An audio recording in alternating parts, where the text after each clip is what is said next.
Skinwalker. Tell me about you guys. Dale, you're on deck.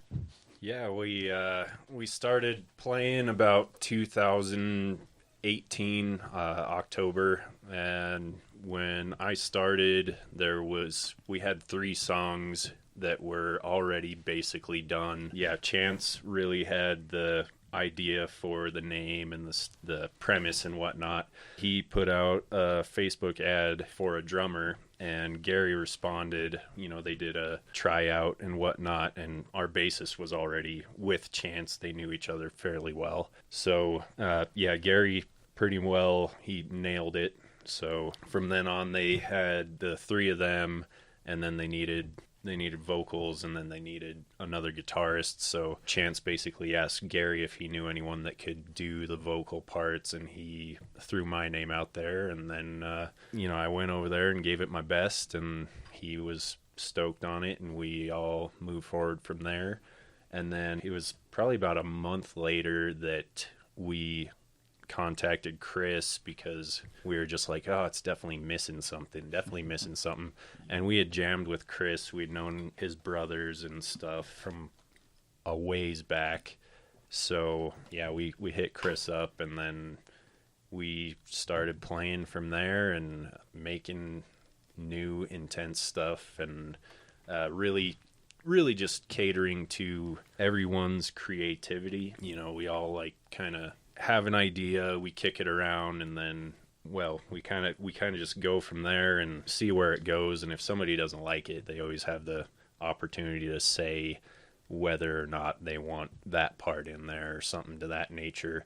But it's been very cohesive, and it's been like 3 years. Yeah, I mean, I couldn't ask for a better crew. That's awesome. So music has been a part of your life for pretty much a huge part of your lives. I don't know all of your history. I know some of your history. Mm-hmm. So speak on that a little bit. What was the role of music earlier in your lives? I'll kick this one to Chris. So I grew up in New York, and I've been in a lot of different bands. I did vocals, I played drums, I played guitar. My dad has been a drummer since he was in high school, so I kind of always gravitated toward the drums and guitar and stuff, and I've been just playing forever, trying to find a band that fits, and then these crazy guys here, it worked out pretty well. It's Pagosa, so I mean, we're the only metal band around here for sure. There's not a huge lineup of metal bands, but if you're gonna have one, you're gonna have a great one. So I'm glad it's you. That's what we try for. Gary, I'll kick this one to you. How's what you're doing now compared to what your musical origins were?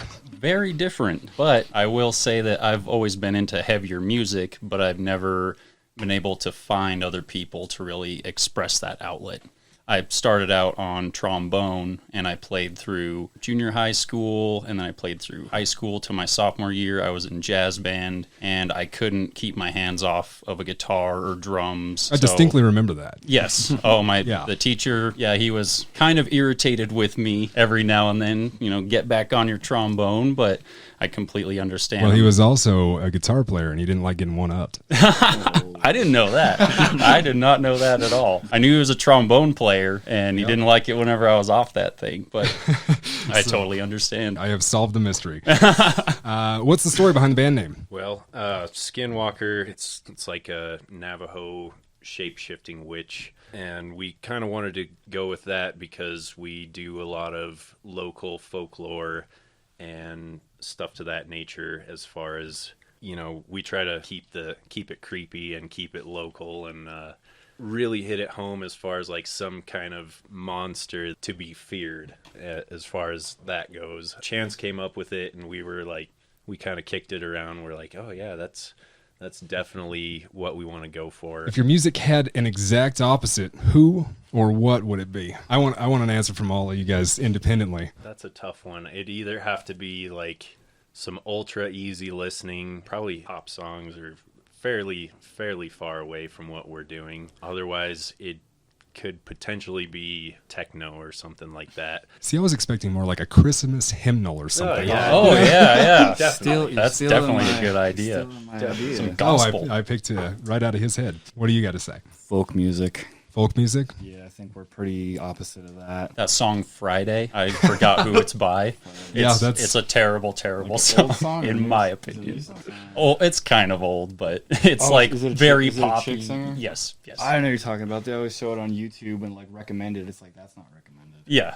So now I've got a question. Each one of your answers, what you said, is that the music you hate the most? No, I don't really hate that much. Okay. There's certain, in every genre, I can find songs or a song at least that I really do enjoy. Like Pat Benatar. I love her stuff. Her voice is awesome. Yeah, 4'8" with a voice that's just massive. Yeah, I'll get on the bandwagon with you. You can't deny it. I know. I'm older than you. I know you're talking about. Okay, so how has your music evolved to this point? From where you started back in October 2018 to the show that you guys are going to be, we'll talk about that here in a minute. I guess talk about the strides that you've made as a band collectively. So when we started, Chance already pretty well had 3 songs done. It was hard for me because I had never done vocals like this before or ever. So what I started with was trying to write the song to the music. It's definitely a useful technique. I don't prefer it now that we've gotten into it. But yeah, we started out, he had all these riffs and lyrics and stuff. So at the outset, I was really trying to push myself and to make it kind of like a sprint. So our first 3 songs are the toughest for me to get through because the words are fit to the song, not the other way around. That's kind of where we evolved to as far as that, because I would start after those 3 songs, we kind of had to come back and revisit what we were going to do next. And I just started writing stories and stuff like that and fitting the music to the words rather than the other way around. So it's really become easier for me as far as getting through the songs with the material that I have, because I can change it and position it whatever way that I want to. I'd never done this before, so I didn't realize that was actually a thing. I was just trying to get through it and get words to the song that we had. That's kind of one thing about it. The second thing is we're really starting to incorporate a lot of melodies as far as the guitar work and a lot of different time signatures. We're trying to move forward with something that you can really listen to, and it can be an immersive experience even if you're not a metalhead per se and get into the just everything everywhere. We want to have something that you can nod your head to and make it really heavy and have everyone be able to recognize what we're actually doing, that it's not just noise. Chris, how has your guitar style evolved in this period of time? Well, the songs that Chance already had, he plays the rhythm part. So I was like, I'm going to write some leads to go along with this. So kind of, makes it fuller and try to write more technical stuff and try to push him because he's older.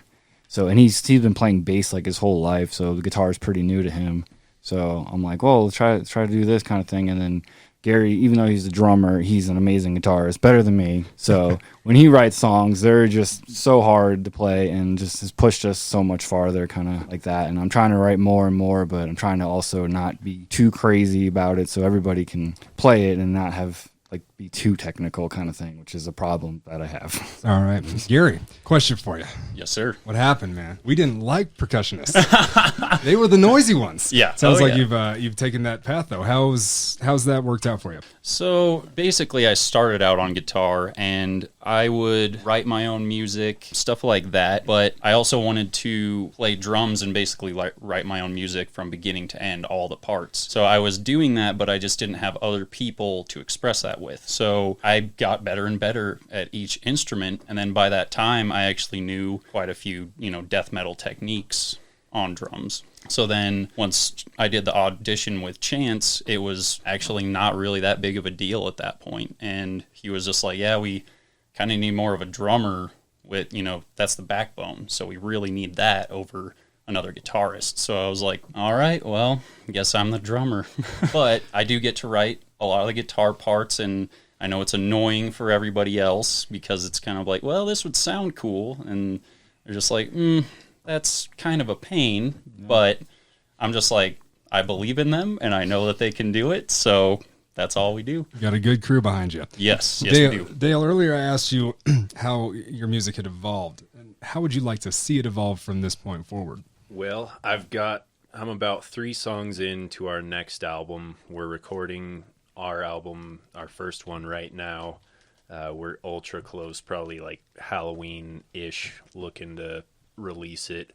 But I'm 3 songs into this new album, and the concept of it is, it's about like buried treasure and like 3 brothers, and there's all kinds of different stuff.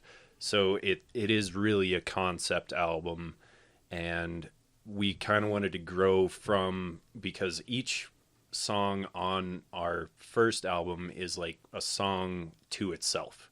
There's no story that connects everything together. On the second one, my main goal is to like have one big cohesive story that we can just flow through.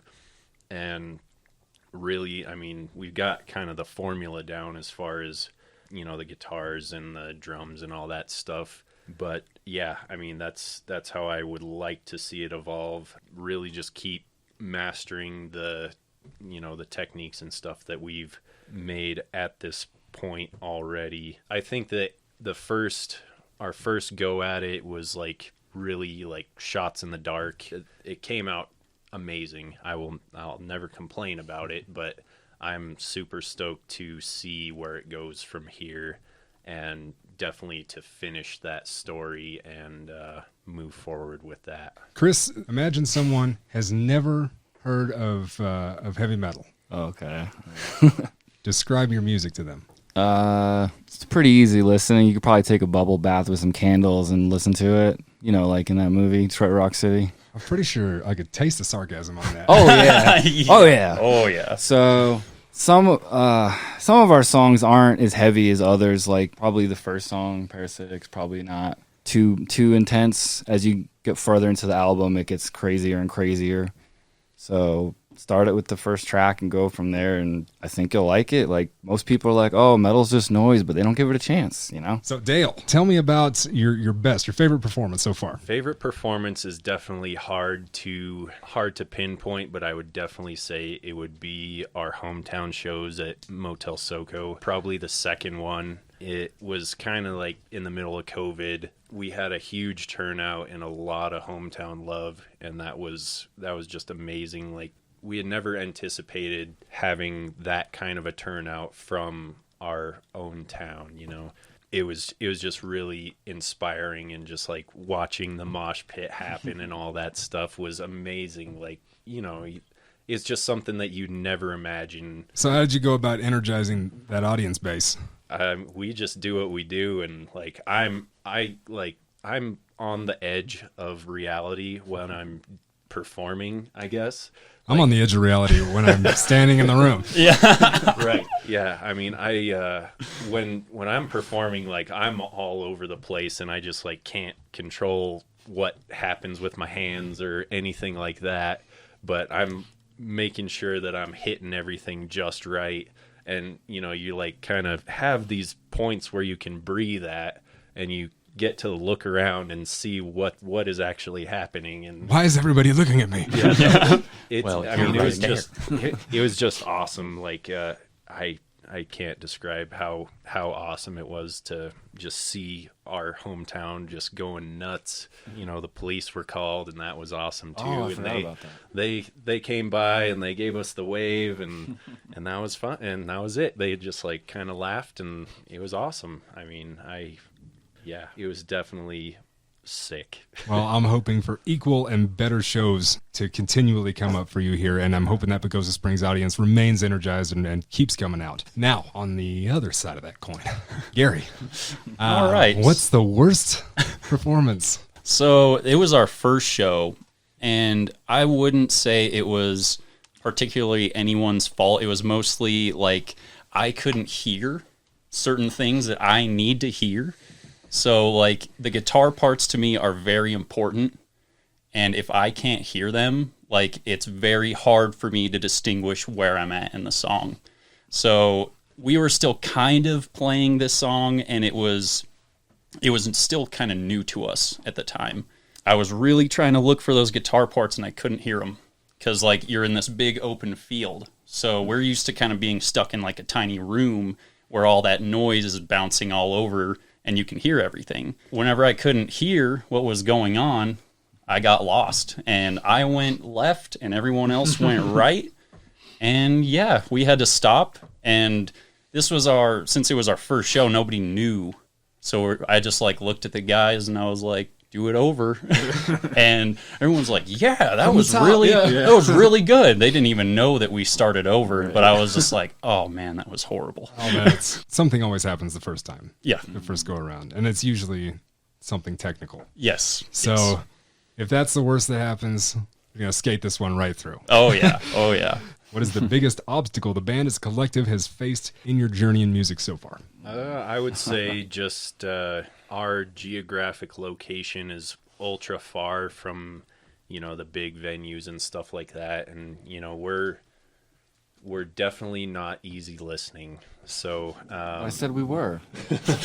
Yeah, basically getting shows and playing them, and then asking venues if they'd be willing to have us. We understand we're not going to walk into a restaurant and start playing or anything like that, and that's really the biggest thing.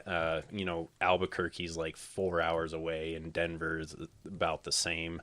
So I mean, those are our real big venues that we're eyeing all the time.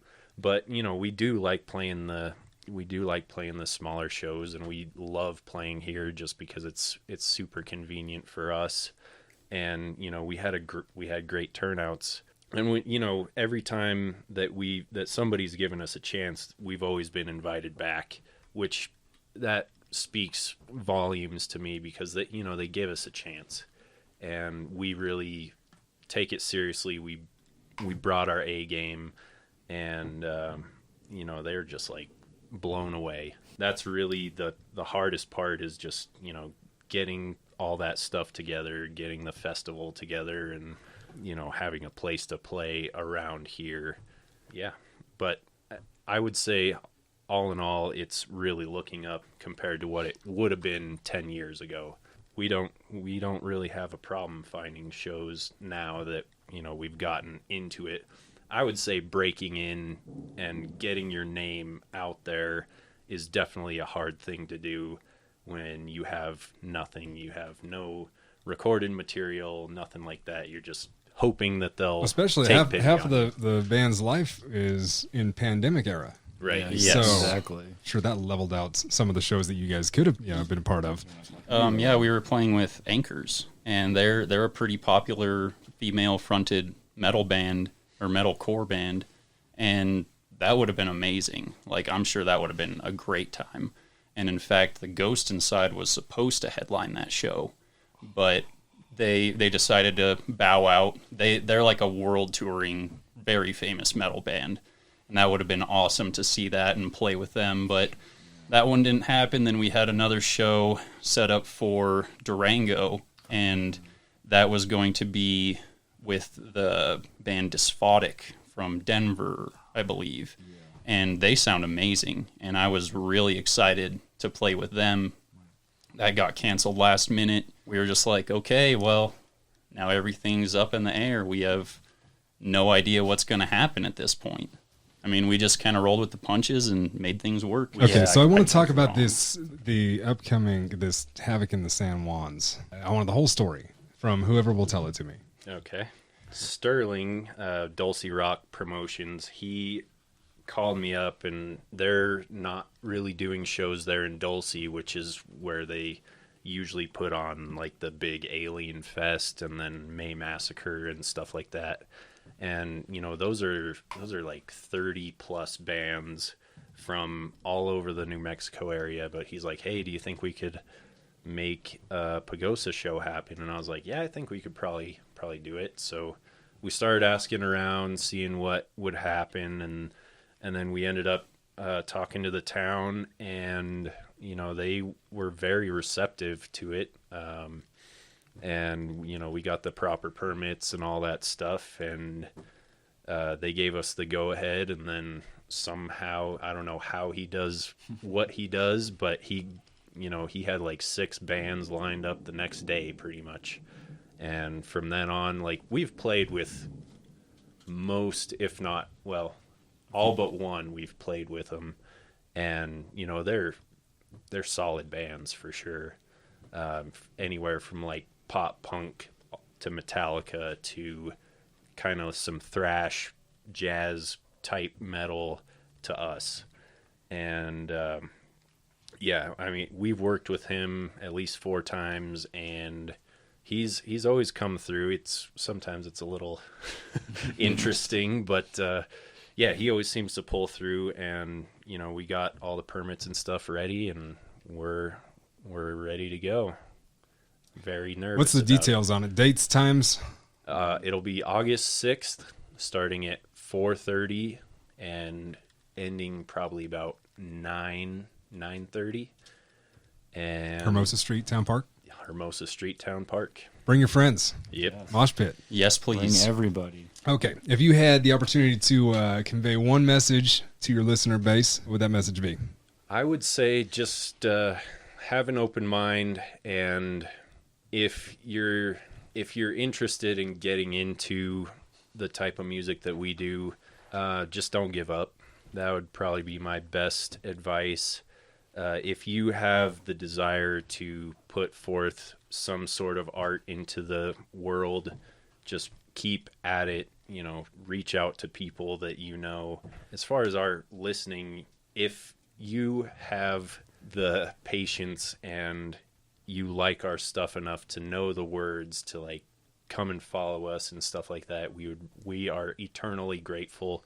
A lot of the music that we listen to and we play, it has a ton of emotion to it. Being able to feel something out of nothing, basically, that's one of the most powerful things in my life. And music has gotten me through everything.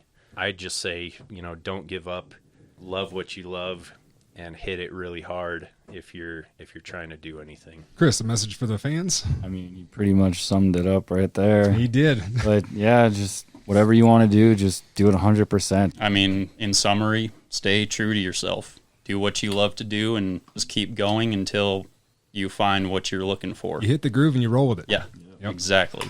Well, thank you guys for coming in here today, appearing on the show. I surely do appreciate it, and I can't wait to have you back on. Yes. So this will be a recurring segment. I want to follow what you're doing and support that however we can. If people want to find or support you guys, how can they find you? We're on Facebook, Skinwalker 970. We're on Instagram with the same tag, and we also have a YouTube. So, I mean, all that stuff, I'm really working on trying to get all of our band shenanigans on the YouTube channel, at least, because it's just some of the things that happen during practice and this and that. It's just hilarious. Like, there's no going back. So, yeah, definitely the Facebook, the YouTube, and Instagram. You've been listening to KWUF Studios. I've been joined by Dale August, lead vocalist of Skinwalker, Chris Weber, lead guitarist, and Gary August, the drummer. I got a couple of members not here, Chance Allen, rhythm guitar, and Dale Velarde on bass. I want to have some honorable mentions there. Hopefully next time they can make it. Thanks for coming in, guys. Thanks for tuning in to 106.1. Have a great day, Pagosa.